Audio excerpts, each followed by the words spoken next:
My jaw now we're on the forward, but you know what? I figured, why not see it? You didn't see it. I mean, you know, what I can say. You know, in the audiobook, you added a bunch of shit, made it 2 books now. I'm like, well, now we're going to have some more shit. And you know why? So y'all can pay some more money. Ha ha, here we go. All right, we're going to add shit every chapter. I might add some shit. Here we go. 1990, y'all read that? And don't forget now, that's my brother right there. That's Pookie right there. He's right here with me. He's right there with me, and he will be forever. He was in London with me the other day. That's when we went to the combine up yonder. And I find you see what you did, this boy yonder? See this boy yonder looking dead at my dumb ass? I'll show you why in a minute. This is why he's looking dead at my dumb ass. Look at it. He was the captain that year, old Big Bruno. But see, I was already captain right away. I was captain right like this. But then, see, here you got senior, and sophomore. See, now put here. So anyway, look here yonder. 1909, he said the dumbass cut that off. Starting, well, here we go, right after the football team. North Carolina, we was some bad motherfuckers. By the way, starting defense, y'all. Here goes starting defense, right here. Senior.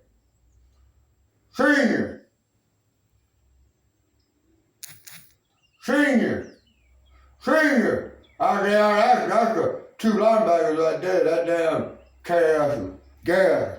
They hit your ass. Sophomore, have my dumb ass.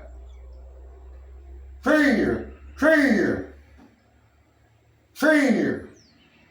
I start defense. Y'all hear that? 11 seniors, 1 sophomore, my dumb ass. Now, let's go to the starting offense, y'all, in 1990. And we were bad, motherfucker. Now, we're going to have a reunion. Now, listen, we're going to have a reunion. It's up to a 35-year reunion. Actually, the boy, Terry, he said he's gonna do everybody that played under Coach Miller. But anyway, now let's do the starting offense right quick. Sophomore.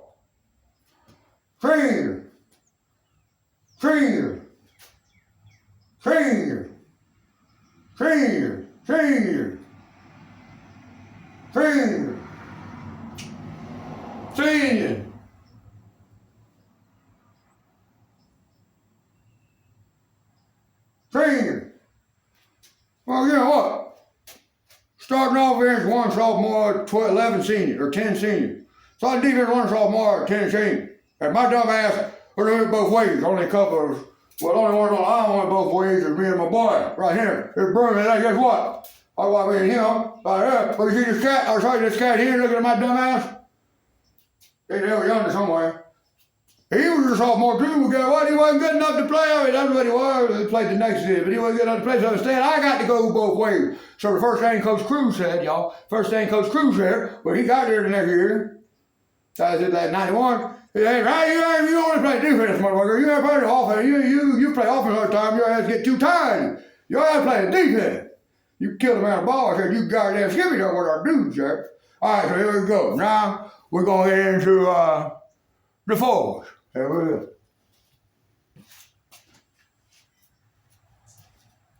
USB. The Great Britain Blues. Forward. You know, life's tough. That's a fact. However, we all have days or hobbies or things or experiences or a combination of all these that make life worth living. And trust me, if not, suicide rate would be 10 times more than it is now. Shit, probably 50 times more. All things, good or bad, can be caused by only one of 2 things. What you do or what they do. Or it does, I reckon. It's that simple. It's what makes us human, actually. We're the only species on this planet that has the capacity for intellectual thought. Most of us, anyway. And we can track every damn thing back to either 1 or 2. Science is the most powerful thing in the world. Possibly only trumped by love or religion, in my experience. And scientifically speaking, this book is a work of nonfiction. That's its my autobiography. Fiction and nonfiction are the two starting points when discussing books, movies, etc. And this one is most certainly non-motherfucking fiction. Should anyone like to verify any of the contents, I'd be more than happy to supply names and numbers and documents, company website details, etc.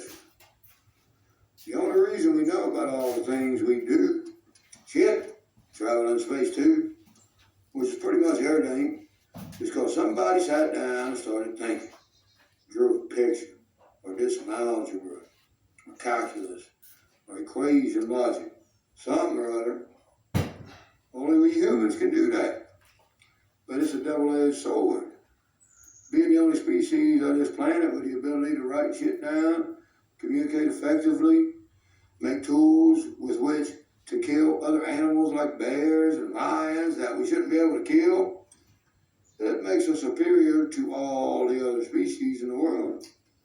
But it also makes us inferior at the same time. Because for us humans, the scientific logic that exists in the animal kingdom doesn't exist for us. You know, it should be survival of the fittest, natural selection, like Darwin deducted, the way it is for all other million-plus species on this planet. Kill or be killed. That's Mother Nature's rationale. That's plain damn common sense.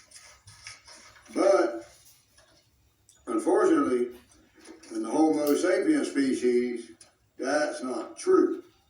Many things occur that throw that whole scientific logic out the window, unfortunately. So, this autobiography, so y'all know, is an example of all this I just said above.